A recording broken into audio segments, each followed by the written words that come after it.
Meu nome é Lohane Câmara e eu vim aqui falar sobre minha dissertação. O título é O Impacto da Geração Distribuída sobre Distribuidoras de Energia Elétrica nos casos da Califórnia e da Itália. Eu desenvolvi a minha dissertação no âmbito do projeto que a gente realizou com a Energisa, um projeto de P&D que se chama O Impacto dos Recursos Energéticos Distribuídos sobre o Setor de Distribuição. No capítulo 1, eu desenvolvi a estrutura teórica, a base teórica da minha dissertação. Então, eu me baseio na teoria do monopólio natural e teoria da regulação, é a minha base de análise. No capítulo 2, eu falo dos impactos da difusão da geração distribuída fotovoltaica de um ponto de vista teórico-conceitual. Então, essa difusão desafia o paradigma tradicional do setor elétrico e isso acarreta em diversos problemas, impactos sobre as distribuidoras e também sobre os consumidores, a questão do cost shifting. Então, eu faço uma análise com base na bibliografia e tudo sobre esses impactos. No capítulo 3, eu vou fazer análise dos casos da Itália e da Califórnia. Então, eu analiso que são países que já têm um nível de difusão considerável e que os impactos já são sentidos, inclusive já têm medidas de mitigação. Então, eu faço uma análise desses dois casos e, enfim, analiso o setor de distribuição, as políticas adotadas e os impactos verificados e as soluções em cada um.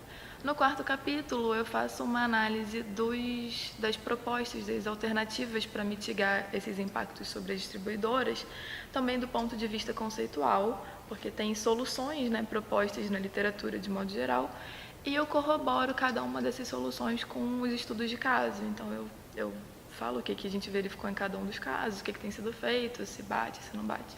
Então, finalmente, a gente chega à conclusão. E uma das principais recomendações é que essa análise de impactos, tanto de impactos quanto de soluções para mitigar esses impactos, seja feita de uma forma sistêmica. Porque, na verdade, nos dois casos, talvez mais importante do que os impactos sobre as distribuidoras, são os impactos sobre os consumidores que não têm painel fotovoltaico, Então, como as perdas de receitas são repassadas para as tarifas, se transformam em aumentos tarifários nos dois casos, que contam com mecanismos de decoupling, então torna-se especialmente relevante o impacto sobre os consumidores sem painel.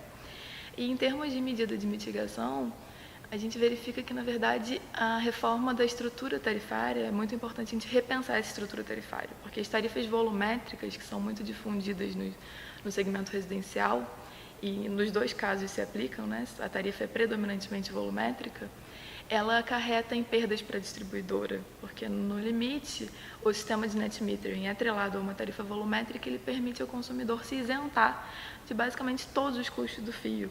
Então, repensar a tarifa de distribuição, e aí tem várias alternativas possíveis e discutidas na literatura, são, por exemplo, uma tarifa de potência ou uma tarifa com componente fixo, é extremamente relevante, é extremamente importante nesse processo, porque esse novo paradigma do setor elétrico, que é marcado pela difusão da geração distribuída, ele acaba desafiando essa tarifa, essa estrutura tarifária tradicional. Então, é muito importante repensar de um ponto de vista regulatório.